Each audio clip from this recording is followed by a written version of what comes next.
Hello everybody, this is Christian from Sorcerer. You are listening to Sonic Perspectives.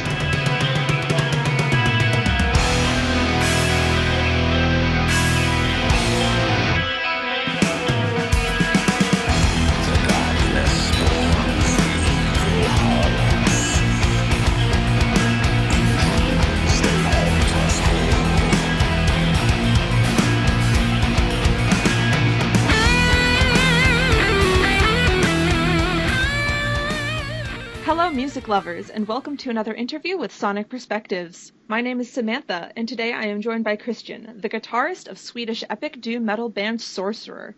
I'm going to take this opportunity to talk about their upcoming album and all things epic doom. I am so glad that you could join me here today, Christian, and I am hoping to get some insights on Lamenting of the Innocent, which would mark Sorcerer's third full-length album. So, I guess to start off, do you still feel like the label epic doom metal fits the sound that you're going for, and especially in this latest album? Well, we try to, of course, our base is epic doom.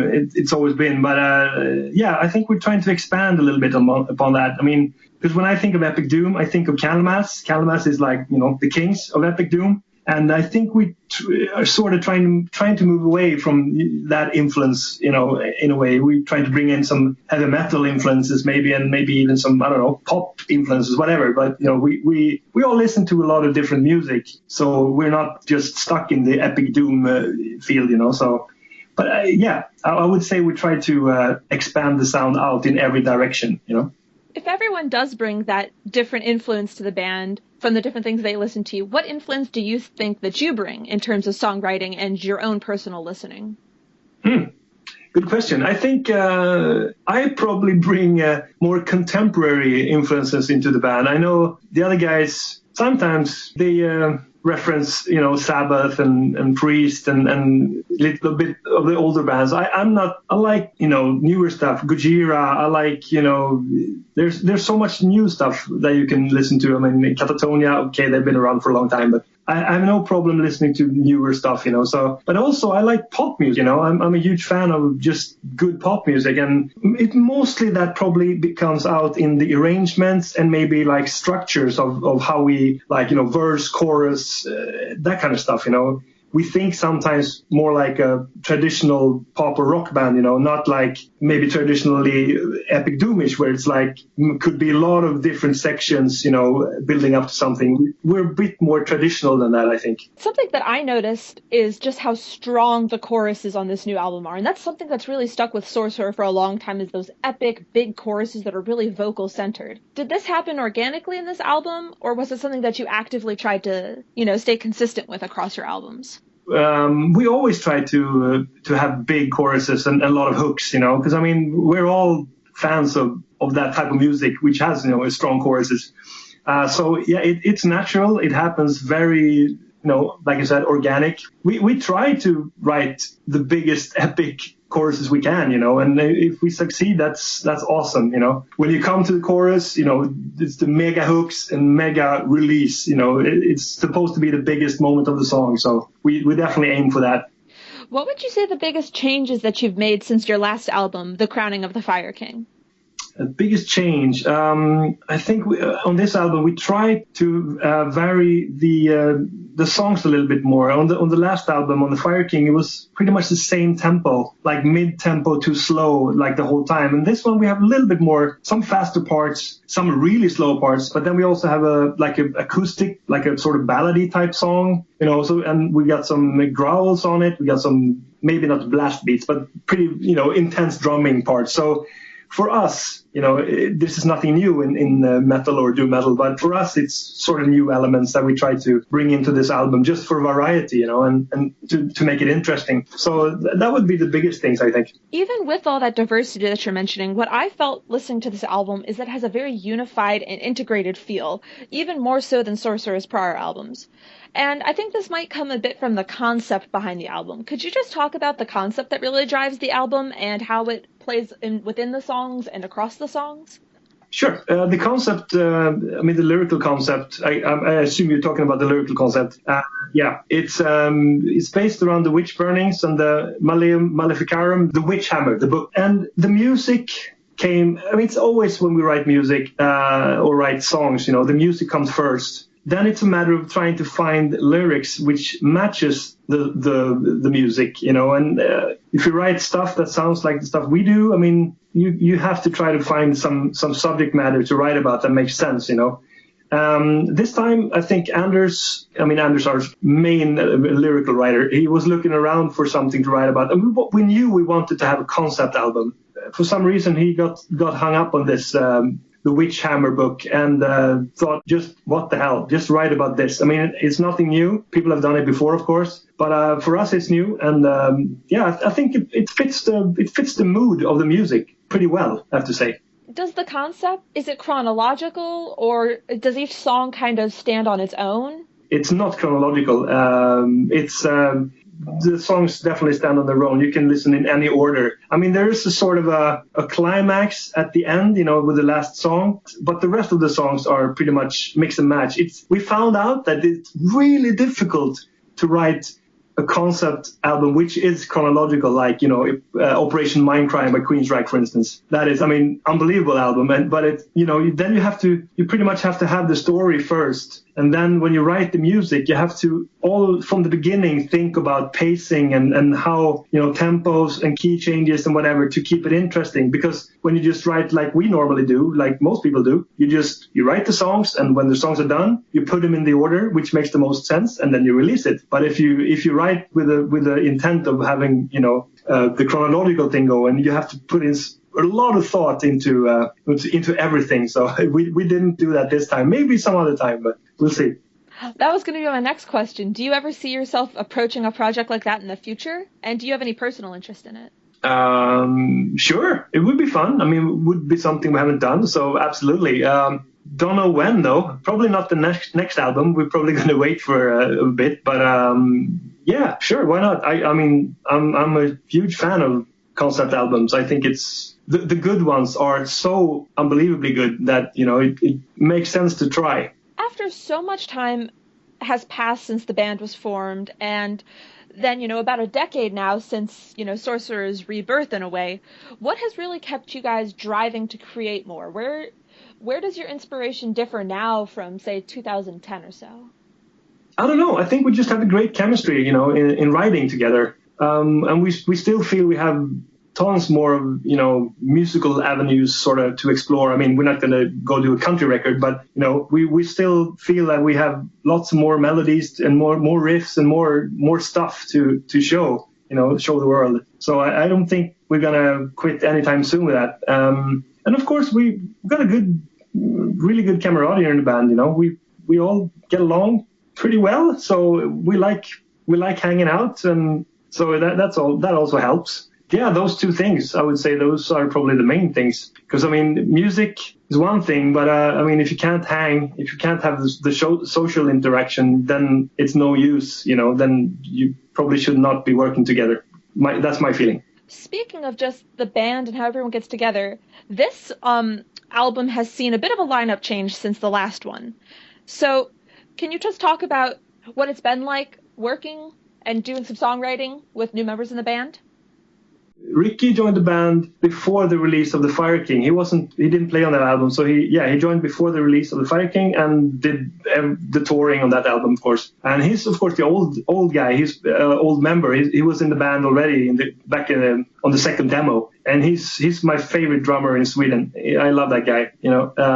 Amazing drummer. And also Justin, the bass player, he also joined around that time because Johnny Hagel, our previous, I say previous, but he's still in the band. He's just not in the touring capacity. He's writing and doing promotion and other stuff. But Justin joined, and Justin had some really great ideas coming more from a death metal background. So he brought those into the band, and also great lyric writing. He wrote some lyrics together with Anders, really good. And he also showed us that he could growl. So there are some growling parts on the album, just the one or two songs. But so it made a change, and that's what we wanted. It's always nice to have something shake up. If you get too comfortable, things can become a bit stale. But it definitely has shaken up what we do. So I think in a good way, I hope. It sounds like everyone really contributed to this album pretty much throughout the entire process. So how would you say that the band approaches songwriting, especially with so many people contributing? All of us except Anders, we write songs at home. We demo the songs quite extensively on in our home studios, and then we send them off to Anders, who works with his co-producer Connie, to add vocal melodies and sometimes change the arrangements. They sometimes, this was a verse or something, and then all of a sudden when we get the song back, it's now a chorus or the other way around, whatever. Because they try to make sense of what they hear and how the vocals should go. That's how we've done it since the beginning, pretty much. And it seems to work for us. It's a good process. We're not one of those bands who get together in the rehearsal room and flesh out the ideas and try. We wish somehow that we were. We've always tried to be that band, but it's never materialized. It's always shit coming in between. And since our demos are pretty well done, you can hear pretty much the song in its final state on the demos. It's pretty easy then to go into the studio afterwards and record something that just, the sound quality is better than the demo, but most of the music is already there. Which of the songs do you feel like you contributed the most to, or that you feel the closest to on the new album? Well, I wrote, Hammer Witches, Lamenting of the Innocent, Path to Perdition. Those three songs I wrote together with Anders and Connie. And then I contributed to a couple of more songs. So I have to say those. I think my favorite song is Lamenting of the Innocent. I mean, that chorus we just nailed it. That's probably like sort of a, if someone asks me, like, what do you sound like? What does Sorcerer sound like? I will play them that song, because that really has pretty much all the elements that Sorcerer of today sort of embodies, I think. And then Hammer Witches is cool because it's an up-tempo song. It's pretty different, it's the fastest song on the album. Also great fun to play. And Path to Perdition also like a really doomy. It's hard to pick, but yeah, Lamenting of the Innocent for sure. I think that was the one which I'm closest to. And it was also one of the first ones we finished for this album, and it sort of gave us because we were a bit anxious in the beginning. We always a bit, worried or anxious if you can deliver, something better than last time. But when we got that song together, we pretty much felt that, okay, we're going to be good. This is going to be good. How long ago did you start the writing process for this album, or when did it really start to come together? We started writing pretty much January 1st, 2019. So last year, January, about beginning of January. And we wrote almost exactly for half a year, mid-June, I would say, or end of June. And then in July, we went into the studio, recorded drums, and then we had a couple of gigs in between. We went to the States, we played in Atlanta, Prog Power. From there, from where the drums were done, we just, piled on the guitars and bass and vocals and, the guests and everything. And then we mixed it now in beginning of February this year. So it's been, pretty much 1 year, the whole process. You mentioned playing at Prog Power, and that's actually where I was first introduced to Sorcerer. It was a great show, and it really let me appreciate how much Sorcerer is really built for a live atmosphere. How much do you keep in mind playing live when you're songwriting? Really try to think of that we only like two guitar players, and but it's difficult. Because I don't want to be limited by how we can perform live, but at the same time it has to sound good live. So the thing is, we use backing tracks for all like keyboards, like a backing track machine. So we can at least have the keyboards. But then when it comes to guitars on this album, especially, there's a lot of guitars. Sometimes like 3 or 4 parts playing at once. And I guess, we haven't played live yet with this new material, but Peter and I will have to sit down and really think about what we should play and divide up the parts in a way that makes sense, because no way that we can cover all the parts. So we try to keep it in our back of our heads, but not too much. We don't want to influence that, too much either, because I think a great album should be able to stand by itself, and then live it can be a different thing. That's what I'm trying to say, I think. And Sorcerer also has a lot of longer songs, and you do have a bit more speed and a bit more melody than a lot of, say, more classic doom metal bands. How do you take these longer songs and these longer stretches and really just translate it to that live environment? Ooh, good question. I think I guess if it's an audience that wants to hear doom, I think they're it's no problem, playing slow songs. So if you play, for instance, a festival which is only for Doom fans, or like a Hammer of Doom, for instance, in Germany, fantastic festival, then we know we can just pile it on, with the slow songs. But for instance, Prog Power, we know what kind of audience is there. It's more progressive, power metal, that kind of stuff. So we didn't take our slowest and longest songs. We tried to mix it up a little bit more, just because I think the audience would probably appreciate it a little bit more. But yeah, it's hard. I personally, I think it's difficult to just play, 1 hour of really slow music. That gets kind of boring. So we try to mix it up as much as we can. And for this album, I mean, we got some faster songs on this one, so I don't think it's going to be a problem anymore. We got so much more material now to choose from, so it's going to be a good live set. What is your personal favorite part about live performances, be it tours or festivals? The actual playing and the interaction with the people in the audience. And also afterwards, hanging out with people and talking shit over a beer or something. That's amazing, just connecting with people. That's the main thing. Connecting with people either on stage or off stage. That's what it's all about. Now, I know that this summer is definitely kind of uncertain in terms of what shows are going to happen and this next year as a whole, but just in general, are there any festivals or bands that you would like to tour with in the future that you've been looking at, especially with this new album? My standard, I've been asked this question a couple of times before, so I'm going to use the same answer. I would love to tour with, it would be Sorcerer opening up, and then it would be Candlemass, and then it would be actually Ghost. And I saw Candlemass toured with Ghost a year ago. I saw that show. It was amazing. And then the headliners would be Iron Maiden. That would be a perfect package for me. I would be so happy to see that and be a part of it. Man, I would be happy to see that too. That would be one heck of a show. Yeah, it would be. But now, speaking of Candlemass, and you as you said earlier, they're kind of the kings of Epic Doom. But that brings me to one part of the album that I haven't discussed yet, which is that you actually have guests on this album. Mm-hmm. So, and obviously, notably, that would be Johan Langquist and Svante Henriksson on Deliverance. Can you talk a bit about what it took to get them on, what led to the decision of having guests on this album, and how you worked with them? Yeah, Anders has been friends with Johan for a really long time, our singer Anders. He was in a band with Johan's younger brother way back when they were maybe, 14, 15 or something. And which also meant that he got friendly with Johan. And they've kept in touch over the years, even when Johan quit Candlemass, like in the early days, and he still kept on singing, It's not like he quit Candlemass and stopped singing. He's always been singing. And just when he joined Candlemass again now, last year or 2 years ago, or whatever it was, the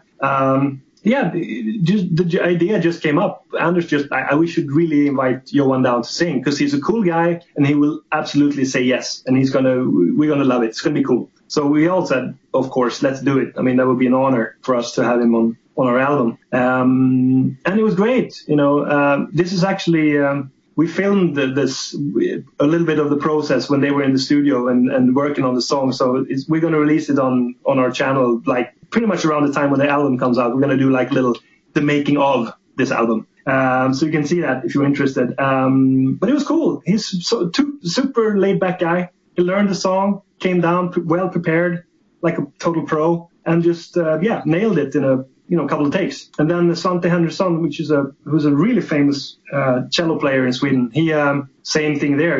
He was friends with Anders. Svante had played on an old Lion's Share track. Anders used to sing in a progressive band called Lion's Share, and Svante did a song for them. And then again, Anders kept in touch with him and just sent him this song, Deliverance, and Svante dug it. Of course, he liked it, thought it was cool. So he did the same thing. Couple of passes and it was done. So, and now it's impossible to listen to the demos of Deliverance because it sounds so different. It's only Anders singing and there's no cello. But when we have those elements on it, it's like, it's perfect. We're really happy with that. Now that you've seen what you can do with guest vocalists, do you have any people that you're thinking about inviting on in the future for future Sorcerer work? We haven't talked about it, but it would be fun for sure. There's so many great singers out there and, other instrumentalists as well. So I can't give you a name because I don't have any, but it could happen. It could absolutely happen. But we'll see who that will be. I don't know yet. And speaking of the future, where do you see Sorcerer going in the future? And now, assuming that the world, resumes life as normal, where do you see yourself going after this release, be it touring or starting writing again?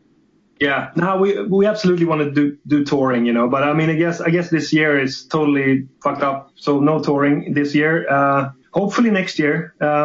And if we can't do any touring this year, we might do some other type of recording, maybe record an EP of, I don't know, cover songs or something, just to keep ourselves busy, do something fun. Because, I mean, I don't want to sit around and wait for a year or how long this is going to take, until we can do some touring again. So I think we're going to have to keep ourselves sane and do something creative. We're probably going to do a lot of live streaming like many bands do, from rehearsal space or like a little concert or something. We're going to do that and showcase the new material and just, let people know we're still alive. That would probably be the closest to any plans we have.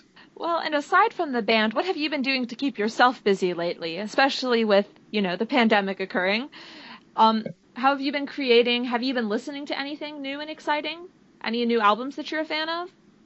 Yeah, absolutely. Let's see. I don't have any problems keeping myself busy. I mean, I like being at home, so I practice. I play guitar every day because it's fun, and I have to because I need to. Otherwise, I get really bad really quickly. And then, I've been, we're learning the new songs. I started working out. I'm an old guy now, so it feels like a good thing to start, building some muscle. So I've been doing that. Trying to watch some movies, some series, but you were asking about music. Let's see what I've been listening to. I've been found this band called Wilderun.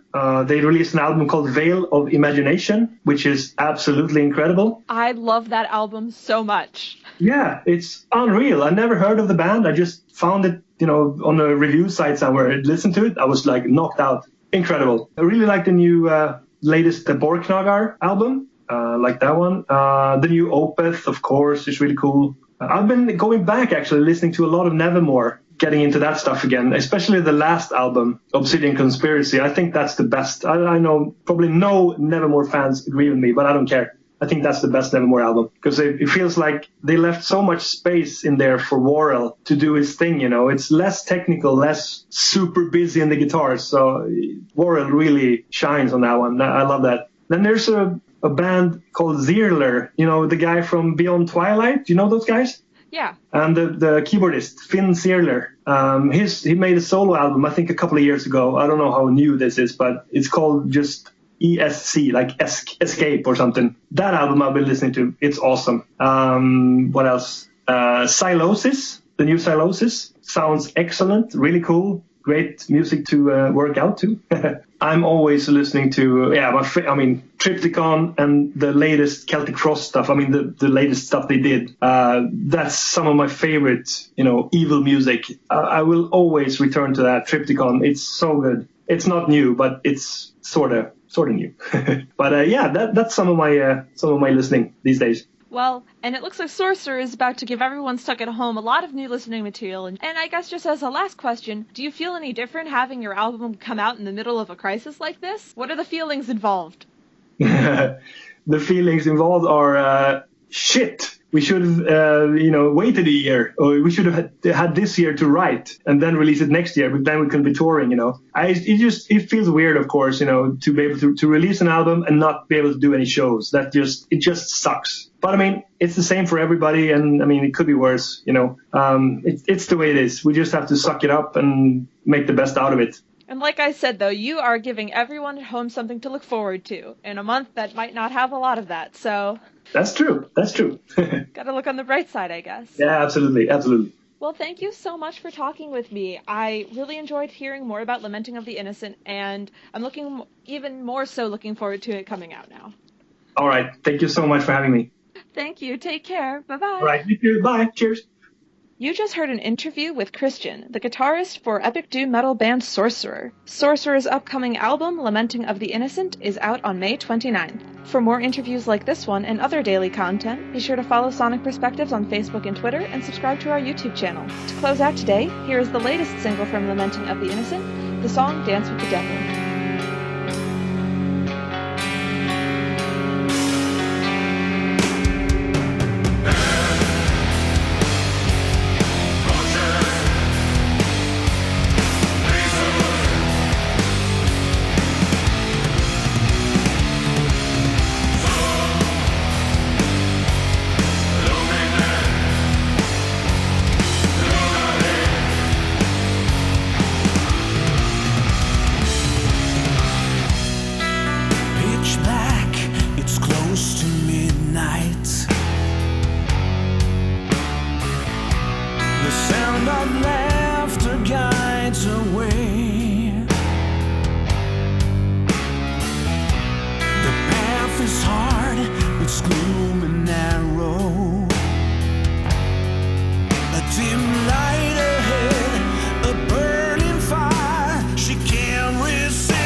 as if they were possessed by some malicious entity that ravaged their souls.